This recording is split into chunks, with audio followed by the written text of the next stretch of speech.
देसी आदमी, हमारी देसी भाषा, देसी हमारी मिसाल है। ट्री का फोटो तो जो है अमेरिका का उठाया और सड़कों का फोटो जो है बंगाल से उठाया। ये है विकास उत्तर प्रदेश का। इन्हें मुख्यमंत्री बनाकर इस आने वाली सल्तनत को बर्बाद कर दे, हमारी जो आने वाली पीढ़ियां है उन्हें बिल्कुल चौपट कर दे। तो झूठ बोला था, तुम्हें 400-450 रुपये गन्ने का रेट देंगे, तुम्हें जो है 8 दिन में पेमेंट हो जाएगा तुम्हारा, और जो है 15-15 लाख रुपए खाते में आएंगे, काला धन लाएंगे।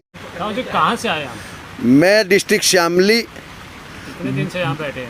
अजी 2 महीने से आप बैठे हुए हैं। अजी हमें हो गए 10 महीने हो जाएंगे अब की 27 तारीख को। 10 महीने आपको होने वाले हैं, लेकिन सरकार तो आपकी बातें बिल्कुल नहीं मान रही अजी है। वो तो बिल्कुल कह रही है कि कानून किसी हाल में वापस नहीं होंगे। अजी सुनो तो, हम भी तो नहीं थके, चाहे 10 साल लगे, हम इतने यहाँ से घर वापसी नहीं होगी, इतने ये काले कानून वापिस नहीं हो रहे। MSP को टूटी तो हो गई ना, जो आपकी बेटी मानते थे जैसे पूनम पंडित को, अब वो उसके पोस्टर लॉन्च हो रहे कि वो बीजेपी के कार्यालय। अजी वो पहले से ही बीजेपी से मिली हुई थी, उसे बीजेपी ने जो है इसमें किसान आंदोलन में घुसेड़ा था पैसे देकर, उसे जो है मतलब आप लोगों को पहले से पता था? नहीं, हमने तो उसे 6 महीने से गाजीपुर बॉर्डर पे नहीं घुसने दिया। हमें तो जब से उसका मालूम हुआ था कि ये जो है दलाल है बीजेपी की, बीजेपी ने यहाँ घुसेड़ रखी है, तो उसे हमने यहाँ गाजीपुर बॉर्डर पे घुसने नहीं दिया। मोर्चा के स्टेज पे तो जा रही थी ना वो, सुनो, जब वहाँ किसान यूनियन के वॉलंटियरों ने उसका विरोध किया कि तू बीजेपी की एजेंट है, जब वो हल्ला करती फिर रही पूरे देश में, अब मुझे जो है वहाँ मेरे साथ छेड़खानी करी गई। क्या लेने गई थी? जब उसे किसानों ने बता रखा कि तुम बीजेपी की दलाल हो, तुम हमारे आंदोलन में नहीं शामिल हो सकती, तो वो क्यों आती है हमारे आंदोलन में? तो वो साफ तौर पे कह रही है कि टिकैत साहब ने मुझे स्टेज पे बुलाया, मेरी 2 दिन पहले टिकैत साहब से बात हुई थी। नहीं, वो तो बोल रही है, वो इसका स्पष्टीकरण टिकैत साहब से ले लें आप। क्या आपने उसे इनवाइट किया था? क्या आपने उसे वो तो टिकैत साहब बताएंगे कि भाई उन्होंने इनवाइट किया था कि अगर उन्होंने नहीं, आप कह रहे हैं ना कि किसान मोर्चा तो उसका पहले से विरोध करता था, लेकिन वहीं वो उनका बयान आ रहा है, उसी दिन वहीं से आ रहा है कि टिकैत साहब ने मुझे बुलाया था इसलिए नहीं, झूठ बोल रही ना वो, रहना सहना वहाँ पे वो झूठ बोल रही ना, वो झूठ बोल रही, वो झूठ कह रहे कि मेरा रहना रुकने की व्यवस्था भी टिकैत साहब ने करवाई, वो झूठ बोल रही। अगर वो एक साइड की बात है ना, वो दूसरी साइड की बात तो मैं बता रहा हूँ ना आपको कि किसान जो है आंदोलन में उसकी कोई आवश्यकता नहीं थी, और जब से उसका पता लगा था कि ये बीजेपी की दलाली कर रही है, बीजेपी आंदोलन को तोड़ने की वो चाल चल रही है, और दूसरे तो हमने यहाँ से भी खदेड़ दिया था। आप कह रहे हो कि उसका विरोध हो रहा था, आप कह रहे हो कि वो बीजेपी के दलाल थी। मैं एक सवाल आपसे करना चाहूँगा, ये जो आंदोलन है, किसान आंदोलन, किसी संगठन विशेष का है या पूरे देश का है? ये पूरे देश के किसानों का आंदोलन है। इसका जीता जागता उदाहरण ये है कि जहाँ भी कोई भी आ सकते हो, बीजेपी के सपोर्टर भी किसान हो सकते हैं। सुनो, किसान तो किसान है ना, जो उसको बीजेपी से आप पार्टियों से जो इस आंदोलन को तोड़ना चाहता है वो किसान कैसे हो सकता है? किसान नहीं तोड़ सकता। वो तो आंदोलन बीजेपी के खिलाफ तक बोलती हैं। सुनो, बीजेपी का अगर कोई बंदा होगा वो बीजेपी के खिलाफ हो सकता है वो अपने को जो है राजनीति में घुसेड़ना चाहती हो, किसान आंदोलन का विरोध करके और बीजेपी का और दूसरे उनका विरोध करके भी आपको अपना वो राजनीति में स्थापित करना चाह रही हो अपने को। मतलब आपका मतलब ये है बीजेपी सरकार तो पार्टी है, उसका इतना स्तर गिर चुका है कि आम लोगों को, अब आम किसानों को। हाँ, मैं दावे से कह सकता हूँ कि इतना स्तर बीजेपी का गिर गया, क्योंकि कभी वो सिंघू बॉर्डर पे जो है भाड़े के टट्टू भेज के किसान आंदोलन के खिलाफ आवाज नारे लगवाते हैं, कभी हमारे गाजीपुर बॉर्डर पे किसी अनुसूचित के किसी व्यक्ति को जो है ये मंत्री है वो यहाँ पे आके जो है उसमें वो करते हैं, कभी जो है यहाँ का गाजियाबाद से विधायक हैं, ये लोनी से विधायक हैं, वे आके यहाँ जो है गुंडागर्दी करते हैं। यही तो मैटर था वो 27-28 की रात्रि में जब उन्होंने यहाँ से आके किसान आंदोलन को तोड़ने का प्रयास किया था। मोदी जी तो कह रहे हैं कि एक फोन कॉल की दूरी पे आप एक फोन कॉल करो, मैं सुनो, आप जा क्यों नहीं रहे, मीटिंग क्यों नहीं कर रहे? मेरी सुनो, अगर देश में एक कहीं कुतिया एक्सीडेंट में या एक कुत्ता एक्सीडेंट में मर जा और तुम्हें उस पर खेद व्यक्त करते हैं और उस पर कमेंट करते हैं, हमारे 600-650 किसान जो है शहीद हो गए बॉर्डरों पे, आज तक 2 शब्द उनके मुंह से ये नहीं सुने कि भाई उस उस पर संवेदना भी व्यक्त कर दें। तो कह रहे हैं ना, तो आप लोगों के हित में कानून लेके आए, आप मान ही नहीं रहे। नहीं, हमारे हित में सुनो, बात करने एक आदमी, अगर आप मुझे रसगुल्ला खिलाना चाहते हैं, मुझे रसगुल्ला नुकसान देता है, मैं आपसे हाथ जोड़ कर रिक्वेस्ट करता हूँ कि मैं रसगुल्ला नहीं खाता, आप क्यों प्रयास कर रहे हैं मुझे रसगुल्ला खिलाने का? जब हम जो है ये कानून का हमें कोई लाभ नहीं जच रहा, क्या लाभ है इन कानूनों का? जो भंडारण की, नुकसान क्या? हाँ मैं बताऊंगा, भंडारण का सीमा इन्होंने तोड़ दी। बड़े बड़े पूंजीपति अनाज का, दालों का और जो खाद्यान्न है उनका जो है बड़े बड़े भंडार बना लेंगे। देश में जो है आम आदमी जो है भुखमरी की कगार पे पहुंच जाएगा, वे महंगे रेट पे जो है उसे बेचेंगे। जिस तरह हिमाचल प्रदेश के किसानों के साथ आज अडानी ने जो है वहाँ का सेब 15-20 रुपये किलो में खरीद लिया, और आज वो ही सेब हमें जो है 250 और 200 रुपये में एक अडानी की चिट्ठी लग के सेब पर हमें दिल्ली के मार्केट में मिल रहा। अभी पता चला है कि 19 तारीख को कुछ प्रोग्राम है छपरौली में। हाँ, 19 तारीख को हमारे स्वर्गीय राष्ट्रीय लोकदल के राष्ट्रीय अध्यक्ष और किसान नेता स्वर्गीय चौधरी चरण सिंह जी के पुत्र अजीत सिंह का देहांत हो गया था कोरोना काल के चलते, और उनकी कोरोना की वजह से जो 13वीं की रस्म और पगड़ी की रस्म होनी थी, जो हमारे जो है पश्चिम के जाटों के उनमें जो है रस्म होती है, में उनकी अभी जो है रस्म पूरी नहीं हुई थी। उसका प्रोग्राम है 19 तारीख को, उनकी उन्हें श्रद्धांजलि सभा और पगड़ी का वो समारोह करा जा रहा छपरौली में।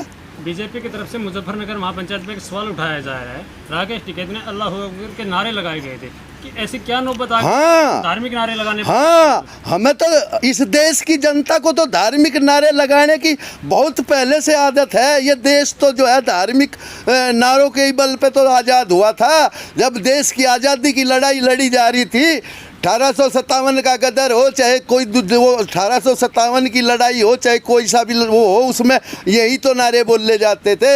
इसमें जो है सिखों के प्रति जो उनके धार्मिक नारे हैं वे भी बोले जाते हैं, मुस्लिमों के प्रति जो मुस्लिम, उनका यही है कि किसान आंदोलन से जय जवान जय किसान जय हिंद के नारे लगने चाहिए थे, उसकी बजाय अल्लाह अकबर के नारे। नहीं, हमारी तो किसान यूनियन के सारे धरनों पे जो है जो बोले सो निहाल के नारे भी लगते हैं, सत श्री अकाल के नारे, जो बोले सो निहाल, सत श्री अकाल, हर हर महादेव, अल्लाहू अकबर के नारे लगते हैं और ये लगते रहेंगे। क्यों मिर्ची लगी बीजेपी वालों के हमारे नारे सुन के? अगर ये तो सांप्रदायिकता के नारे लगाएं तो ठीक है, अगर हम मेल करने के, एकता देश की करने के लिए नारे लगाएं तो इनको मिर्ची लगती है। ये देश को तोड़ना चाहते हैं। किसानों के लिए आप लोग लड़ रहे हैं, पिछले 10 महीने से अलग अलग बॉर्डरों पे बैठे हुए हैं, उन्हीं को एक करने के लिए आप नारे नहीं लगा रहे। जय जवान जय किसान तक का आपने नारा नहीं लगाया, वहाँ पे अल्लाह धार्मिक नारे लगा रहे हो। नहीं, ये धार्मिक नारे हैं क्या? ये देश को जोड़ने के नारे हैं। ये चाहते हैं ऐसे नारे इस देश में लगे कि ये देश टूटे।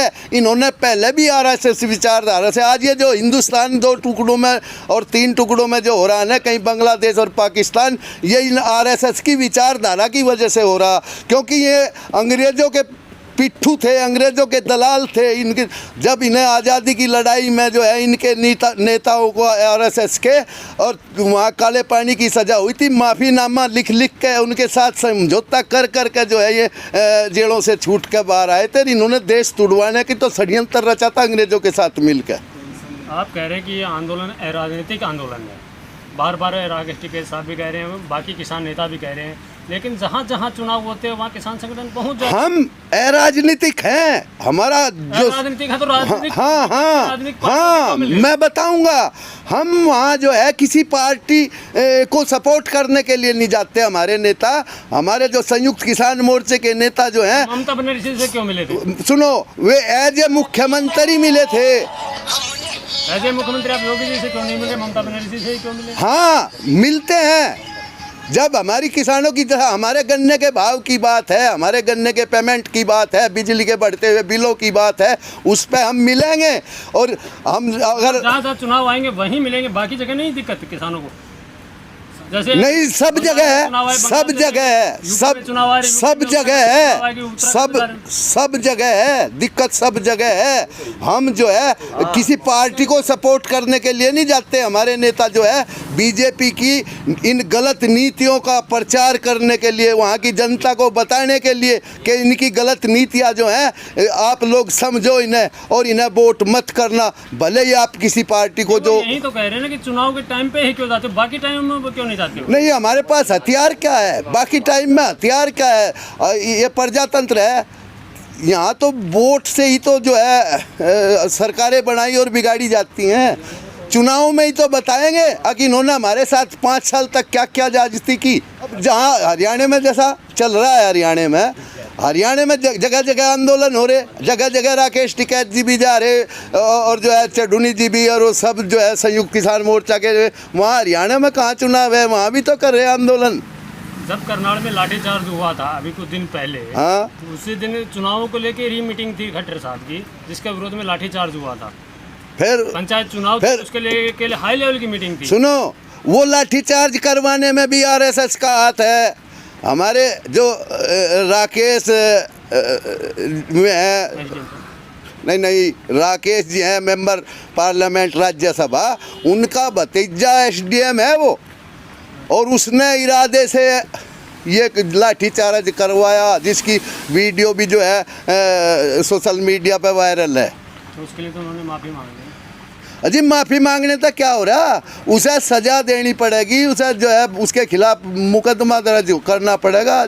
जिस प्रकार से मुकदमा दर्ज करने की जो मांग लेके किसान संगठन 4 दिन राकेश टिकैत जी भी करनाल में धरना दिया था, लेकिन अब कुछ समझौता हुआ है बीच का रास्ता निकल के कि उसको ज़बरदस्ती छुट्टी पे भेज दिया गया अधिकारी को। नहीं, उसमें साथ में घोषणा भी तो की, उसका जो है हाई कोर्ट के जज जो है उसकी न्यायिक जांच करेंगे, और जब एफआईआर दर्ज होगी उसके जो हमारा किसान भाई शहीद हो गया था, उस प्रकार की बातें मांगे लेके बैठे थे कि जब तक कार्रवाई नहीं होगी तब तक हम उठेंगे नहीं। हाँ। एक बीच का रास्ता निकाल के खड़े नहीं, बीच का कहाँ है, सम्मानजनक समझौता हुआ। हमारी जय मांग थी, में सारी मांगे माननी पड़ी प्रशासन को, खट्टर सरकार को झुकना पड़ा।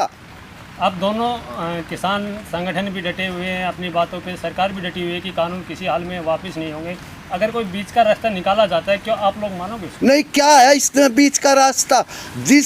जिन कानूनों में सरकार के लोग भी संशोधन की बात करते हैं, जो कानून बनते ही संशोधन मांग रहा, उनका क्या औचित्य है कि वे कानून लागू किए जा? फिर संशोधन में दिक्कत क्या आ रही है? अगर संशोधन करें तो उसमें दिक्कत। सुनो, अगर मान लिया उसमें 22 या 23 धाराएं हैं कानून में, और उनमें से 16 या 15 जो है वे किसान विरोधी हैं, आम जन विरोधी हैं, तो उन्हें तैयार है ना? है? नहीं, करने के लिए तैयार नहीं है सरकार। उन्हें करने के 11 बार बात हुई, उसी पे तो समस्या जो है, उसी पे तो बातचीत बंद है। वे तो खाली जो है स्टाम्प पर दस्तखत कराना चाहते हैं किसानों का। आपसे एक आखिरी सवाल है, किसान आंदोलन की जो मजबूत नींव मानी जाती है वो पंजाब को मानी जाती है, क्योंकि पंजाब से ही आंदोलन शुरू हुआ था।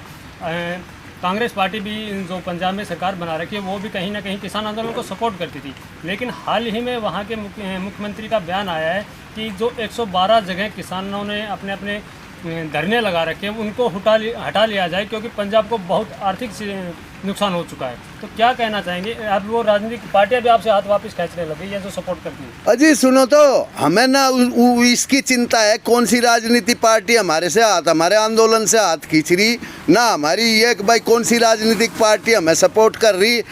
हमें तो मतलब इन काले कानूनों का विरोध करना, चाहे वो हमें दिल्ली बॉर्डर पे करना पड़े, चाहे हमें लखनऊ में बैठ के करना पड़े, चाहे भोपाल में करना पड़े, हम तो पूरे देश में जहाँ भी हमारे किसान की समझ आएगी।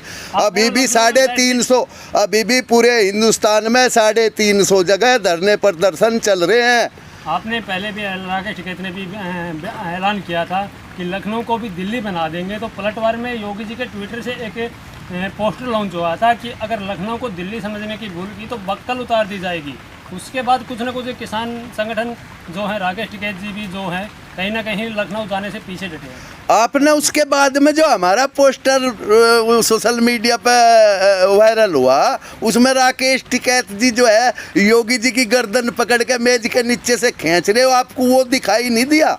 नहीं, पोस्टर तो वो भी दिखाई दिया था, लेकिन उसके बाद वहाँ जाके धरना देने की हिम्मत क्यों नहीं की? अजी सुनो तो, धरना देंगे, पहले दिल्ली सरकार से निपटे, और वहाँ तो धरना दे रखा हमने।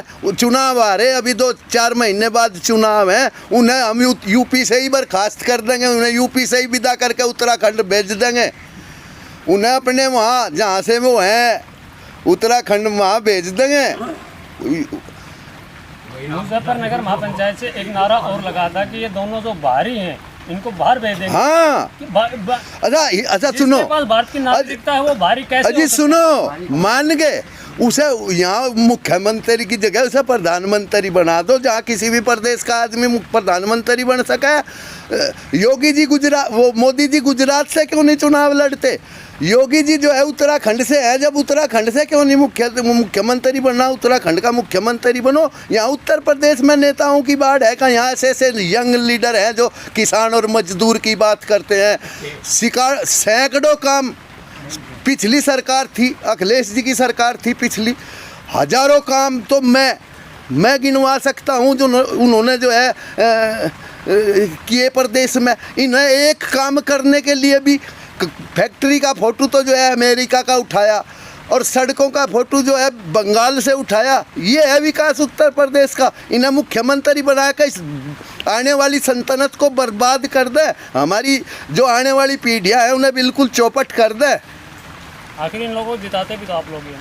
अजी बहका लिए थे, इनके बहकाए में आ गए थे हम, इन्होंने हमें बहका लिया था। क्या बहका दिया था? क्या आपको बहका? अजी बहुत झूठ बोला था, तुम्हें 400-450 रुपये गन्ने का रेट देंगे, तुम्हें जो है 8 दिन में पेमेंट हो जाएगा तुम्हारा, और जो है 15-15 लाख रुपए खाते में आएंगे, काला धन लाएंगे पूरे। सुनो, 15 लाख के जुमले में आप आ गए थे। अगर अब सरकार कहती है कि 20-20 लाख तुम्हारे खाते में आएंगे, सुनो अजी नु कहा, हमारा देसी आदमी, हमारी देसी भाषा, देसी हमारी मिसाल है। नु कहा जो मतलब एक बार किसी के बकावे में आ जा और तुझे फिर सोच समझ ले, हमने सोच समझ लिया हम इनके बीजेपी वालों के बकाये में नहीं आएंगे।